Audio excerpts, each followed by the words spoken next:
சுவாமி விவேகானந்தரின் சொற்பொழிவுகள். இந்த சொற்பொழிவின் தலைப்பு வேதாந்தமும் தனிச்சலுகையும். 11 டிசம்பர் 1896. அத்வைதத்தின் தத்துவ பகுதியை ஏறக்குறைய பார்த்துவிட்டோம். ஆனால் ஒரு விஷயம், ஒருவேளை புரிந்து கொள்வதற்கு மிக கடினமான பகுதி மட்டும் இன்னும் இருக்கிறது.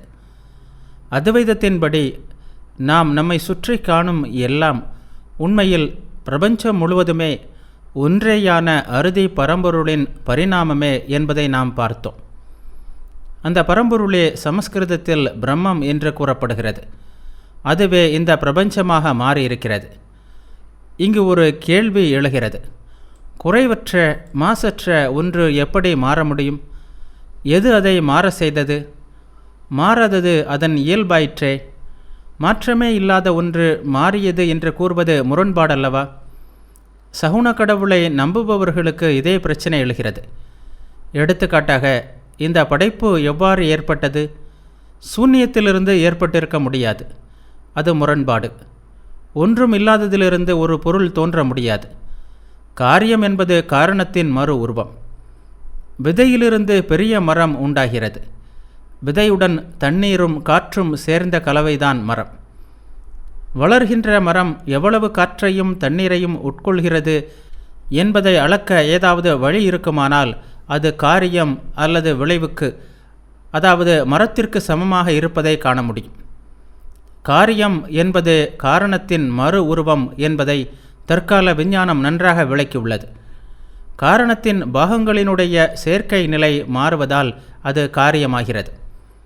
எனவே காரணமில்லாமல் இந்த பிரபஞ்சம் தோன்றியது என்னும் பிரச்சனைக்கு இடம் தராமல் இருக்க வேண்டுமானால் இறைவனே பிரபஞ்சமாக மாறினார் என்பதை நாம் ஒப்புக்கொண்டாக வேண்டும்.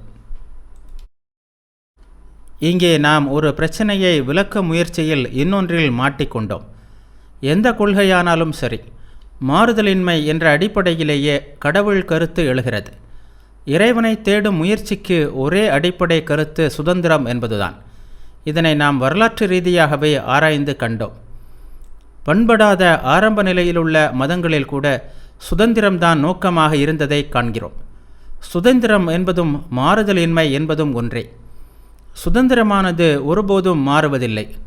மாறாதது சுதந்திரத்தை இழப்பதில்லை. சூழ்நிலைகளை விட ஆற்றல் மிக்கதும் உள்ளே அல்லது வெளியே உள்ளதுமான ஒன்றினாலேயே மாற்றம் என்பது ஏற்படுகிறது.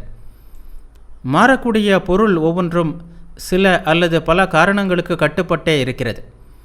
இந்த காரணங்களும் மாறாத தன்மை உள்ளவை அல்ல. இறைவன் பிரபஞ்சமாகிவிட்டார் என்பதை ஒப்புக்கொண்டால் அவர் மாறிவிட்டார், இங்கே இருக்கிறார் என்பதே அதன் பொருள். எல்லையற்ற ஒன்று எல்லையுள்ள பிரபஞ்சமாக மாறிவிட்டது என்றால் பிரபஞ்ச அளவுக்கு அதன் எல்லையற்ற தன்மை குறைந்துவிட்டது என்றாகிறது. அதாவது இப்போது அந்த பொருள் குறைவுடைய பொருள் ஆகிவிட்டது. மாறும் கடவுளை எப்படி கடவுள் என்று கூற முடியும்? இறைவனே பிரபஞ்சம் என்ற இந்த கொள்கையை தவிர்ப்பதற்காக வேதாந்தம் மிகவும் துணிச்சலாக ஒரு கொள்கையை சொல்கிறது. நாம் அறிகின்ற இந்த பிரபஞ்சம் நாம் நினைப்பது போன்ற ஒரு பிரபஞ்சம் அல்ல.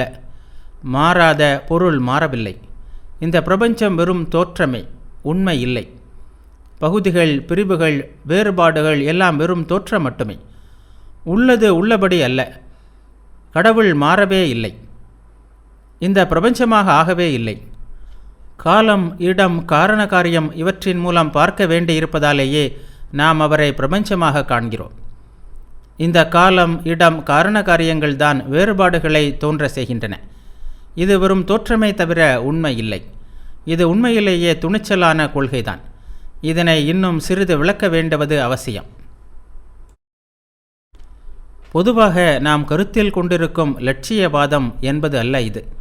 இந்த பிரபஞ்சம் இல்லவே இல்லை என்று அது சொல்லவில்லை. பிரபஞ்சம் இருக்கிறது, ஆனால் அது நாம் நினைப்பது போல் இல்லை. இதை விளக்க அத்வைதம் நாம் அறிந்த உதாரணம் ஒன்றை காட்டுகிறது. இருளடர்ந்த இரவில் நிற்கின்ற ஒரு மரம் மூடநம்பிக்கை நிறைந்த ஒருவன் கண்ணுக்கு பேயாகவும், திருடனின் கண்ணுக்கு போலீஸாகவும், நண்பனை எதிர்பார்க்கும் ஒருவனுக்கு நண்பனாகவும் தோன்றுகிறது. இந்த நிகழ்ச்சிகள் எதிலும் மரத்தில் ஒரு மாறுதலும் ஏற்படவில்லை. ஆனால் பார்ப்பவர் கண்களுக்கு மாறுதல் தெரிகிறது. இந்த மாறுதல்கள் பார்ப்பவர்கள் மனதில் உள்ளவையே ஆகும். பார்ப்பவர்களின் மனநிலையிலிருந்து மன தத்துவ இயல்பின் உதவியால் இதனை நாம் நன்றாக அறிந்து கொள்ளலாம். நமக்கு தெரிந்து கொள்ளவும் முடியாத ஒன்று நமக்கு வெளியில் உள்ளது. அதை ஆ என்று வைத்து கொள்வோம். நமக்கு உள்ளேயும் ஒன்று இருக்கிறது. அதுவும் நமக்கு தெரிந்து கொள்ளவும் முடியாது. அதை ஈ என்று கொள்வோம். எனவே நமக்கு தெரியும் காட்சி ஆ ப்ளஸ் ஈ. நமக்கு தெரிகின்ற ஒவ்வொரு பொருளும் 2 பகுதிகளால் ஆனது.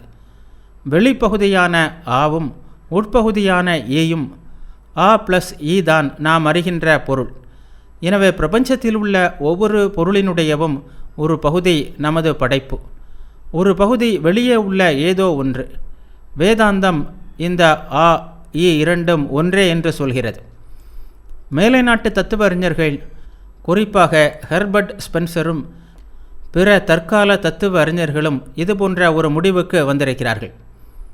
மலரில் விளங்கும் அதே சக்திதான் என் உள்ளத்திலும் நிறைந்திருக்கிறது என்கிறார்கள்.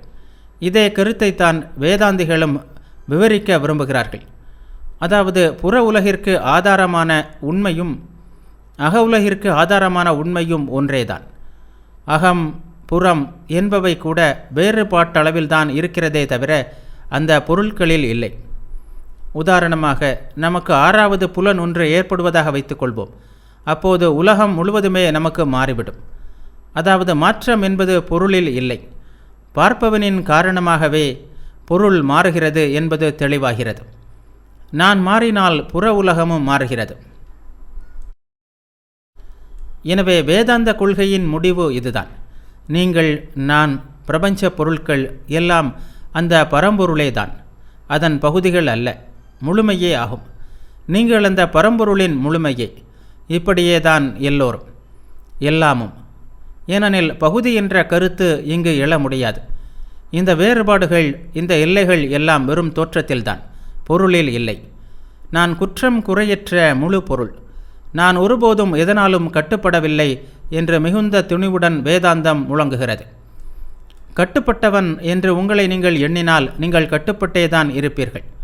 சுதந்திரர்கள் என்று எண்ணினால் முக்தராக இருப்பீர்கள். இவ்வாறு இந்த தத்துவத்தின் நோக்கமும் முடிவும் இதுதான். நாம் என்றும் சுதந்திரர்களே, என்றும் அவ்வாறேதான் இருப்போம். நாம் மாறுவதில்லை, அழிவதும் இல்லை, என்றும் பிறப்பதும் இல்லை. இதை உணர்த்துவதுதான். அப்படியானால் இந்த மாறுதல்கள் எல்லாம் என்ன? தோன்றும் இந்த பிரபஞ்சம் என்னவாகிறது? இடம், காலம், காரண காரியங்கள் என்ற எல்லைகளுக்கு கட்டுப்பட்ட இந்த உலகம் வெறும் தோற்றம் என்பது ஒப்புக்கொள்ளப்படுகிறது. இயற்கையின் பரிணாமமே, பரம்பொருளின் வெளிப்பாடே இந்த பிரபஞ்சம். இந்த கருத்து சமஸ்கிருத மொழியில் விவர்த்தவாதம் எனப்படுகிறது. பரம்பொருள் மாறுவதில்லை, மறுபடியும் பரிணமிப்பதில்லை. அமீபாவிலும் பரிபூர்ணமான எல்லையற்ற தன்மை மறைந்து நிற்கிறது. அமீபா என்ற உரையின் காரணமாகவே அதை அமீபா என்கிறோம். அமீபா இந்த மனிதனாக பரிணமிக்கும் வரை ஏற்படும் மாறுதல்கள் எல்லாம் உள்ளே இருக்கும் பொருளின் மாறுதல்கள் அல்ல. அது மாறாமல் அப்படியே தான் இருக்கிறது. மாறுதல் உரையில் மட்டுமே. இங்கே ஒரு திரை இருக்கிறது. அழகிய காட்சி ஒன்று வெளியே இருக்கிறது. திரையில் உள்ள ஒரு சிறு துவாரம் வழியாக மட்டுமே நாம் அந்த காட்சியை சிறிதளவு காண இயலும். இந்த துவாரத்தின் அளவு பெரிதாகிக் கொண்டே போவதாக வைத்துக்கொள்வோம். காட்சியின் அளவும் பெரிதாகி செல்லும். திரையே மறைந்து போகும் நிலை வரும்போது காட்சி முழுவதுமே நம் கண்முன் வருகிறது. வெளியே உள்ள காட்சிதான் ஆன்மா. அதற்கும் நமக்கும் இடையே உள்ள திரைதான் மாயை. அதாவது காலம், இடம், காரண காரியம் இந்த திரையில் எங்கோ உள்ள ஒரு சிறு துவாரம் வழியே நாம் அந்த காட்சியின் ஒரு சிறு அளவை மட்டும் பார்க்க முடிகிறது. துவாரம் பெரிதாக ஆக காட்சியில் நமக்கு தெரியும் அளவும் மிகுதியாகிக் கொண்டே வருகிறது. திரையே மறைந்துவிட்டால் நாமே ஆன்மா என்னும் உண்மை விளங்குகிறது. எனவே பிரபஞ்சத்தில் ஏற்படும் மாறுதல்கள் பரம்பொருளில் ஏற்படுபவை அல்ல, அவை இயற்கையில் ஏற்படுபவை. பரம்பொருள் தன்னை வெளிப்படுத்தி கொள்ளும் வரை இயற்கை பரிணமித்து கொண்டே போகிறது. எல்லோரிடமும் பரம்பொருள் இருக்கிறார். அவர் சிலரிடம் அதிகமாகவும் சிலரிடம் குறைவாகவும் வெளிப்படுகிறார். பிரபஞ்சம் முழுவதுமே உண்மையில் ஒன்றுதான். ஆன்மாவை பற்றி பேசும்போது ஒன்று மற்றொன்றை விட உயர்ந்தது என்று சொல்வதற்கு பொருளே இல்லை. ஆன்மாவை பற்றி பேசும்போது மனிதன் மிருகங்களை விட உயர்ந்தவன், தாவரங்களை விட உயர்ந்தவன் என்று சொல்வதில் பொருளே இல்லை. பிரபஞ்சம் முழுவதும் ஒன்றுதான். தாவரங்களில் ஆன்ம விளக்கத்திற்கு தடை அதிகமாக இருக்கிறது. மிருகங்களில் சற்று குறைவாக இருக்கிறது. மனிதனில் இன்னும் குறைவாக இருக்கிறது. பண்பட்ட ஆன்மீக மனிதர்களிடம் இன்னும் குறைவாக இருக்கிறது. நிறை மனிதனிடம் தடையே இல்லை. நமது போராட்டங்கள், முயற்சிகள், துன்பங்கள், இன்பங்கள், கண்ணீர், புன்முறுவல் எல்லாமே, நமது எண்ணம், செயல் எல்லாமே அந்த ஒரு லட்சியத்தையே குறிக்கோளாக கொண்டுள்ளன. தோற்றத்திற்கும் உண்மைக்கும் இடையே நின்று மறைக்கும் திரையின் துவாரத்தை பெரிதாக்குவதற்கும், திரைகளின் கனத்தை குறைத்து திரையை அழிப்பதற்கும் இந்த லட்சியத்தை அடைவதற்காகவே உள்ளன. எனவே நமது வேலை ஆன்மாவை சுதந்திரமுறை செய்வதல்ல, தலைகளை ஒழிப்பதுதான். சூரியனை மேகக்கூட்டங்கள் மறைக்கின்றன, ஆனால் அவற்றால் சூரியன் பாதிக்கப்படுவதில்லை. காற்றின் வேலை இந்த மேகங்களை விலக்குவதுதான். மேகம் விலகும் அளவுக்கு சூரியன் ஒளி அதிகமாக வெளிப்படுகிறது. குறைவும் அழிவும் அற்ற நிறைவாகிய உண்மை, அறிவு, இன்ப வடிவாகிய ஆன்மாவிற்கு ஒரு மாறுதலும் நேர்வதே இல்லை. அதற்கு பிறப்போ இறப்போ கிடையாது. சாவது, பிறப்பது, மறுபிறவி எடுப்பது, சொர்க்கத்திற்கு போவது ஆகிய இவையெல்லாம் ஆன்மாவுக்கு அல்ல. இவை பல்வேறு தோற்றங்கள், பல்வேறு பொய்த்தோற்றங்கள், பல்வேறு கனவுகள்.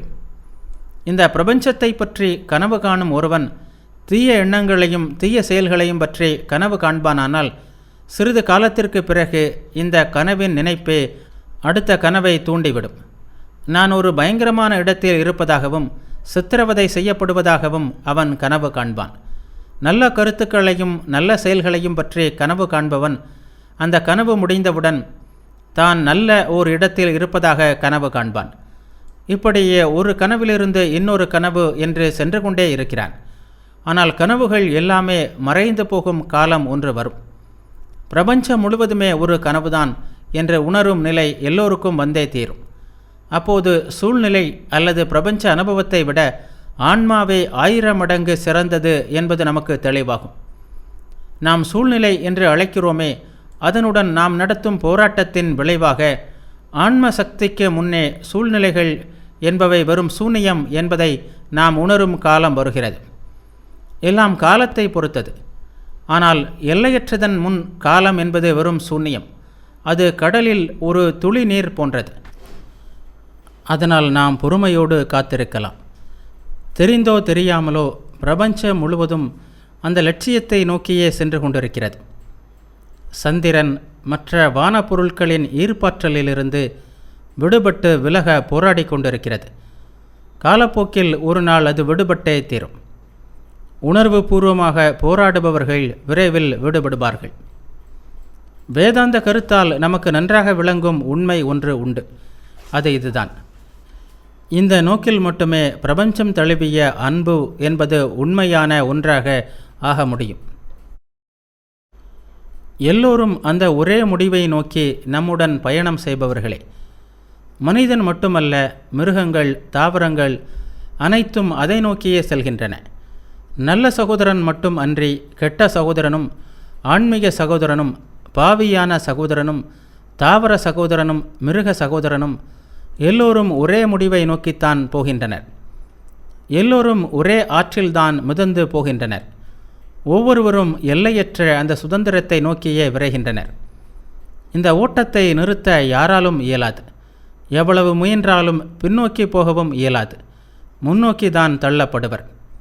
முடிவில் சுதந்திரம் அடைந்தே தீருவர். நாம் நமது மையமான சுதந்திரத்திலிருந்து தூக்கி எறியப்பட்டது போல் உள்ளோம். படைப்பு என்பது சுதந்திரத்தை மீண்டும் அடைவதற்கான போராட்டமே. நாம் இந்த பிரபஞ்சத்தில் இருக்கிறோம் என்ற உண்மையே நாம் அந்த மையத்தை நோக்கி சென்று கொண்டிருப்பதைத்தான் காட்டுகிறது. இப்படி நம்மை அந்த லட்சியத்தை நோக்கி இழுக்கும் சக்தியையே அன்பு என்கிறோம். இந்த பிரபஞ்சம் எதிலிருந்து வருகிறது, எதில் நிலை பெற்றுள்ளது, முடிவில் எங்கே போகிறது என்று கேட்கப்படுகிறது. அது அன்பிலிருந்து வருகிறது, அன்பில் நிலை பெற்றுள்ளது, முடிவில் அன்புக்கே போகிறது என்பதுதான் பதில். விரும்பினாலும் விரும்பாவிட்டாலும் யாரும் பின்னோக்கி போக முடியாது என்பது நமக்கு இதனால் தெரிகிறது. பின்னோக்கி போக எவ்வளவுதான் முயன்றாலும் ஒவ்வொருவரும் லட்சியத்தை அடைந்தேயாக வேண்டும். நாம் உணர்வு பூர்வமாக முயற்சித்தால் வழி எளிதாக இருக்கும். இடையிலுள்ள அதிர்ச்சி குறையும். விரைவாக அங்கே போய் சேர இயலும். இதிலிருந்து நாம் இயல்பாக வந்து சேரும் மற்றொரு முடிவும் உள்ளது. எல்லா அறிவும் எல்லா ஆற்றலும் நமக்கு உள்ளேயே இருக்கின்றன, வெளியில் இல்லை என்பதுதான் அது. நாம் இயற்கை என்று சொல்வது முகம் பார்க்கும் கண்ணாடி, அவ்வளவுதான். இயற்கையின் பயன் அது மட்டுமே. எல்லா அறிவும் இந்த இயற்கையாகிய கண்ணாடியில் அக உணர்வின் பிரதிபலிப்பை. ஆற்றல்கள், இயற்கையின் இரகசியங்கள், இயக்கும் சக்தி என்றெல்லாம் நாம் கூறுகின்ற அனைத்தும் உள்ளேயே இருக்கின்றன. புற உலகில் இருப்பது எல்லாம் தொடர் மாறுதல்களே. இயற்கையில் அறிவு எதுவும் இல்லை. எல்லா அறிவும் மனித ஆன்மாவிலிருந்தே வருகிறது. என்றென்றும் அவனுள்ளேயே இருக்கின்ற அறிவை அவன் வெளிப்படுத்துகிறான், தனக்குள்ளேயே கண்டறிகின்றான். ஒவ்வொருவரும் எல்லையற்ற அறிவின் இருப்பிடம், அழிவற்ற ஆனந்தத்தின் இருப்பிடம், அழியாத தன்மையின் இருப்பிடம். இதிலிருந்து கிடைக்கும் நீதி சமத்துவம் என்பதுதான். அதை ஏற்கனவே நாம் பார்த்துவிட்டோம். தனி சலுகை கருத்து இருக்கிறதே, அது மனித வாழ்வின் சாபம். இரண்டு சக்திகள் தொடர்ந்து வேலை செய்வது போல் உள்ளது. ஒன்று ஜாதிகளை உருவாக்குகிறது, மற்றொன்று ஜாதிகளை தகர்க்கிறது. வேறு விதமாக சொன்னால், ஒன்று சலுகைகளுக்கு சாதகமானது, மற்றொன்று பாதகமானது. ஓர் இனத்தில் இந்த சலுகை தகர்க்கப்படும் போதெல்லாம் அந்த இனத்திற்கு அதிக அறிவும் முன்னேற்றமும் ஏற்படுகின்றன. நம்மை சுற்றிலும் எங்கும் இந்த போராட்டத்தை காண்கிறோம். எளியவனை வலியவன் நசுக்கும் மிருகத்தனமான சலுகை முதலில் நிற்கிறது. அடுத்தது பணத்தினால் வரும் சலுகை. பணம் அதிகம் உள்ளவன் பணம் குறைந்தவனை அடக்கியாளும் சலுகையை விரும்புகிறான். அடுத்ததாக இன்னும் நுட்பமான அதிக சக்தி வாய்ந்த அறிவு சலுகை. சற்று அதிகம் தெரிந்தவன் தெரியாதவனை விட அதிக சலுகையை விரும்புகிறான். கடைசியான ஆனால் மிகவும் மோசமான, மிக கொடூரமான சலுகை ஆன்மீகம் சம்பந்தமானது. ஆன்மாவையோ கடவுளையோ பற்றி அதிகம் தெரியும் என்று நினைக்கும் சிலர் பிறரை விட அதிக சலுகையை உரிமை கொண்டாடுகிறார்கள். பாமர மக்களே, ஆட்டு மந்தைகளே, நீங்கள் எங்களை வழிபடுங்கள், நாங்கள் தேவதூதர்கள், நீங்கள் எங்களை வணங்கியே ஆக வேண்டும் என்கிறார்கள். வேதாந்தியாகவும் இருந்து அதே வேளையில் மனம் சம்பந்தமான அல்லது பௌதிக ரீதியான அல்லது ஆன்மீக ரீதியான எந்த வகையான சலுகைகளையும் ஒப்புக்கொள்வதும் ஒருவராலும் முடியாது. அனைவரிடமும் உள்ளது ஒரே சக்திதான். ஒருவரில் அது மிகுதியாகவும் இன்னொருவரிடம் குறைவாகவும் வெளிப்படுகிறது. ஆனால் உள்ளே இருக்கும் சக்தி ஒன்றுதான். இதில் சலுகை எங்கிருந்து வந்தது? எல்லா அறிவும் ஆன்மாவில் உள்ளது. பாமரனின் ஆன்மாவிலும் அது இருக்கவே செய்கிறது.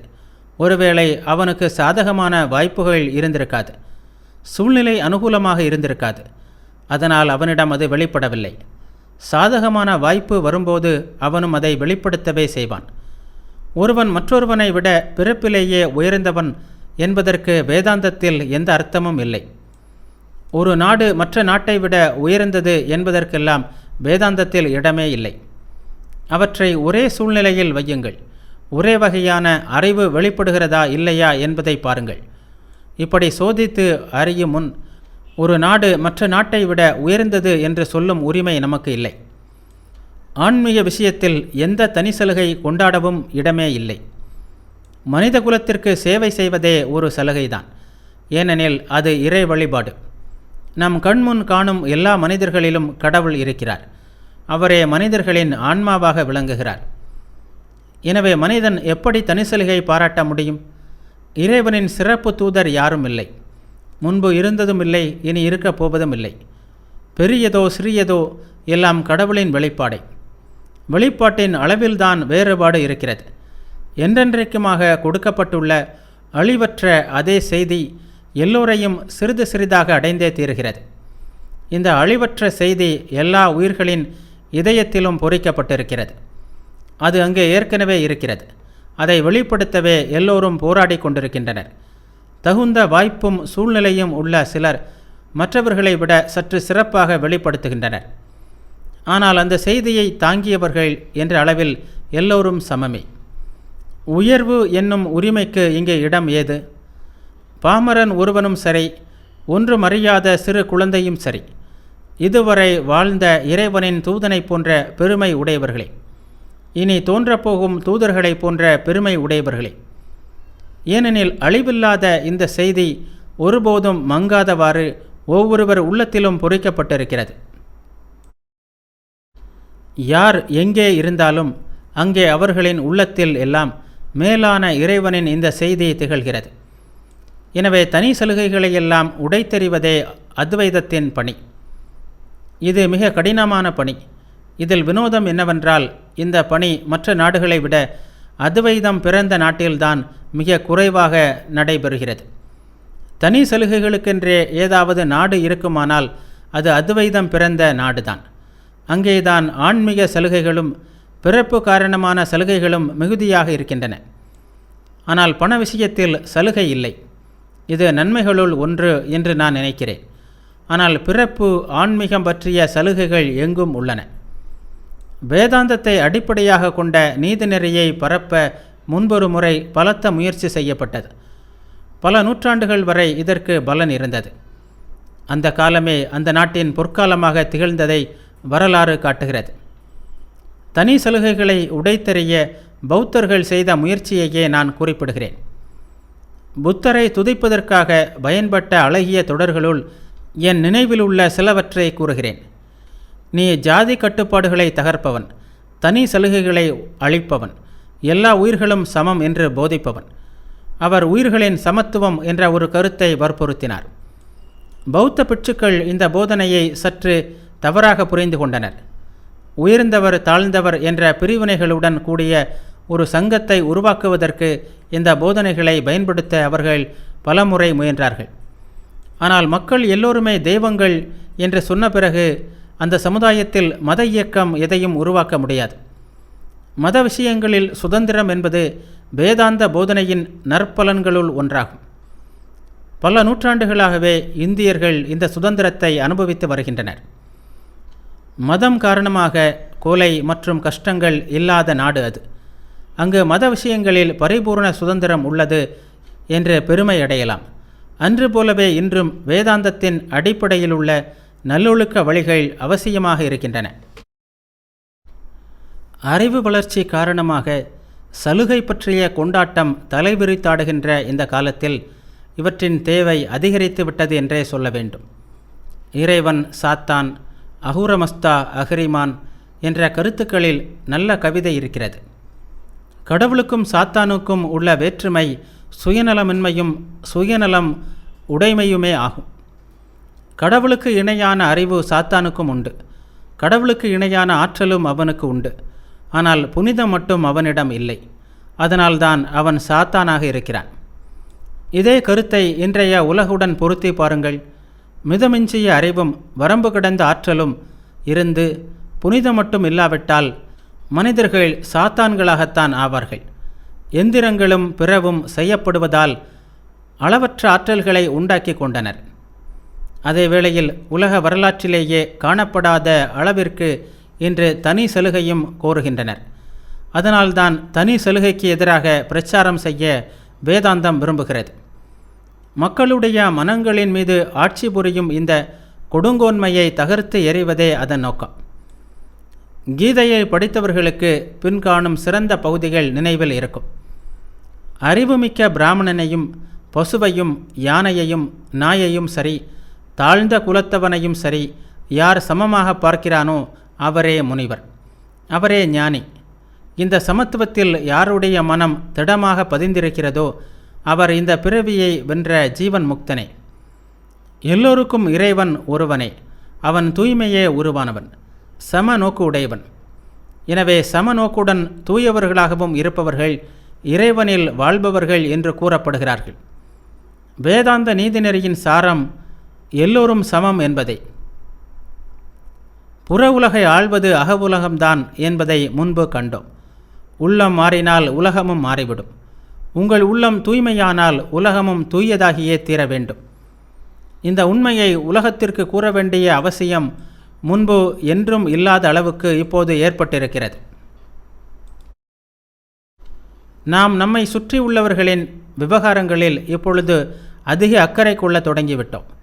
ஆனால் நம்மை பற்றிய விஷயங்களில் நமது கவனம் குறைந்து கொண்டே வருகிறது. நாம் மாறினால் உலகம் மாறும்.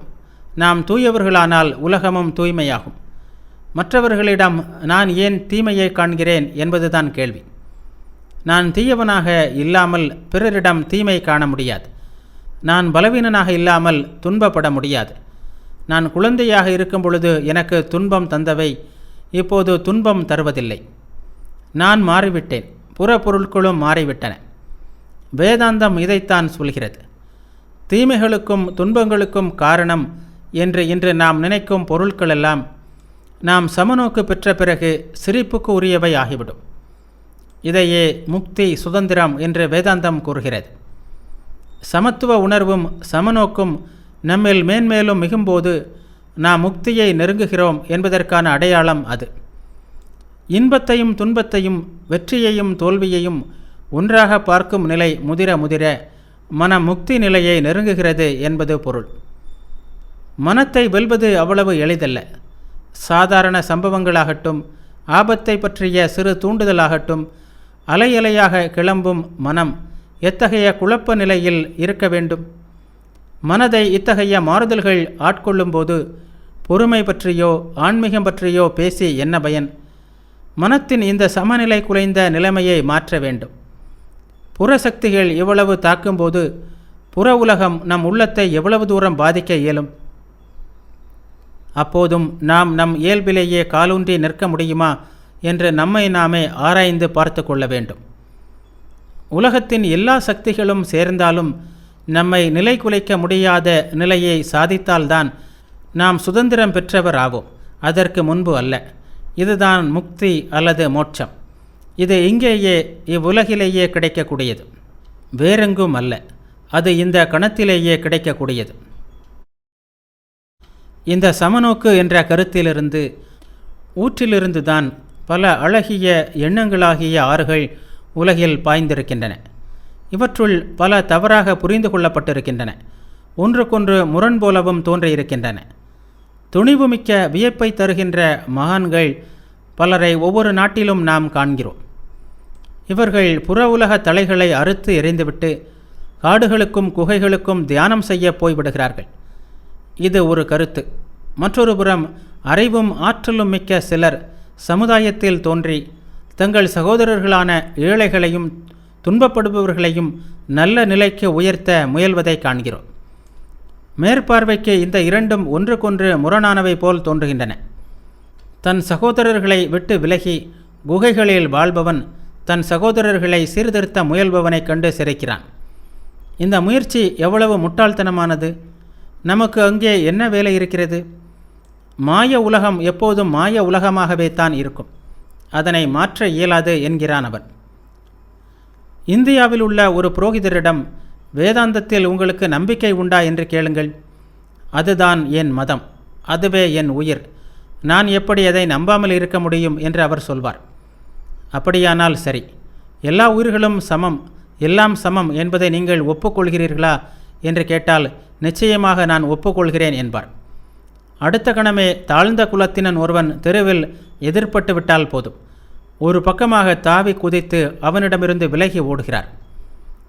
ஏன் அப்படி ஓடுகிறீர்கள் என்றால், அவன் தொட்டால் எனக்கு தீட்டு வந்துவிடும் என்பார்.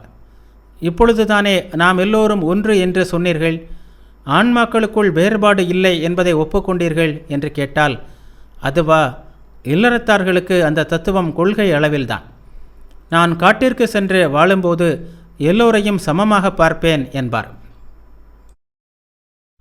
பிறப்பாலும் செல்வத்தாலும் பெரிய மனிதரான ஆங்கிலேயர் ஒருவரை பார்த்து, கிறிஸ்தவரான நீர் மக்கள் சமுதாயத்தின் சகோதரத்துவத்தையும் எல்லோரும் இறைவனின் மக்களே என்பதையும் நம்புகிறீர்களா என்று கேளுங்கள். ஆம் என்பார். ஆனால் 5 நிமிடங்களுக்குள் சாதாரண மக்களை பற்றி இழிவாக பேசுவார். இவ்வாறு இந்த சமத்துவ கருத்து பல்லாயிரம் ஆண்டுகளாக வெறும் கொள்கை அளவில் நின்றிருக்கிறதே தவிர நடைமுறைக்கு வரவே இல்லை. எல்லோரும் அதை புரிந்து கொள்கின்றனர், அது உண்மை என்பதை ஒப்புக்கொள்கின்றனர். ஆனால் அதை பின்பற்ற சொன்னால் மட்டும் அதற்கு பல லட்சம் ஆண்டுகள் ஆகும் என்கின்றனர். அரசன் ஒருவன் இருந்தான். அவனது சபையில் பல அலுவலர்கள் இருந்தார்கள். அவர்களுள் ஒவ்வொருவரும் தானே அரசனிடம் மிகுந்த ஈடுபாடு உள்ளவன் என்றும் அரசனுக்காக உயிரை கூட விட ஆயத்தமாக இருப்பதாகவும் சொல்லி வந்தனர். ஒரு நாள் அரசவைக்கு ஒரு துறவி வந்தார். அரசன் அவரை பார்த்து, இத்தனை ஈடுபாடு மிக்க அலுவலர்களை பெற்ற அரசன் என்னை போல் வேறு யாரும் இருக்க இயலாது என்றான். துறவி புன்சிரிப்புடன், நீ சொல்வதை நான் நம்பவில்லை என்றார். நீங்கள் வேண்டுமானால் அதை சோதித்து கொள்ளலாம் என்றான் அரசன். ஒரு சிறிய சோதனை வைத்தார் துறவி. அரசனின் ஆயுளும் ஆட்சியும் பல்லாண்டுகள் நீடிப்பதற்காக தாம் ஒரு பெரிய வேள்வி செய்யப் போவதாகவும் அதற்கு தேவையான பாலுக்காக ஓர் அண்டா வைக்கப்படும் என்றும் அதில் ஒரு குடம் பாலை ஒவ்வொரு அலுவலரும் இரவில் ஊற்ற வேண்டும் என்றும் துறவி சொன்னார். அரசன் புன்முறுவலுடன், இதுதானா சோதனை என்று இகழ்ச்சியாக கேட்டான். பின்னர் அரசன் அலுவலர்களை அழைத்து நடக்கப் போவதை கூறியபோது அவர்கள் எல்லோரும் அந்த யோசனைக்கு தங்கள் மனப்பூர்வமான சம்மதத்தை தெரிவித்து திரும்பிவிட்டனர். நள்ளிரவில் எல்லோரும் அந்த அண்டாவின் அருகில் சென்று தங்கள் குடங்களில் இருந்ததை அதற்குள் ஊற்றினர். மறுநாள் காலையில் பார்த்தபோது அண்டா நிறைய தண்ணீர் தான் இருந்தது. துணுக்குற்ற அரசன் அலுவலர்களை அழைத்து விசாரித்தான். எல்லோரும் பாலையே ஊற்றுவர், தாம் மட்டும் அதில் தண்ணீர் ஊற்றினால் எப்படி தெரியப் போகிறது என்று ஒவ்வொருவரும் எண்ணி எல்லோரும் தண்ணியையே ஊற்றினர் என்பது விளங்கியது. துரதிர்ஷ்டவசமாக நம்முள் பலருக்கு இதே எண்ணம்தான் இருக்கிறது. கதையில் கண்ட அலுவலர்கள் செய்தது போலவே நாமும் நம் பங்கு வேலையை செய்து வருகிறோம். உலகத்தில் சமத்துவ கருத்து நிறைந்திருக்கும் போது நான் ஒருவன் மட்டும் கொண்டாடும் தனி சலுகை யாருக்கு தெரியப் போகிறது என்கிறார் புரோகிதர். பணக்காரர்களும் கொடுங்கோலர்களும் எல்லோரும் இப்படியே சொல்கிறார்கள்.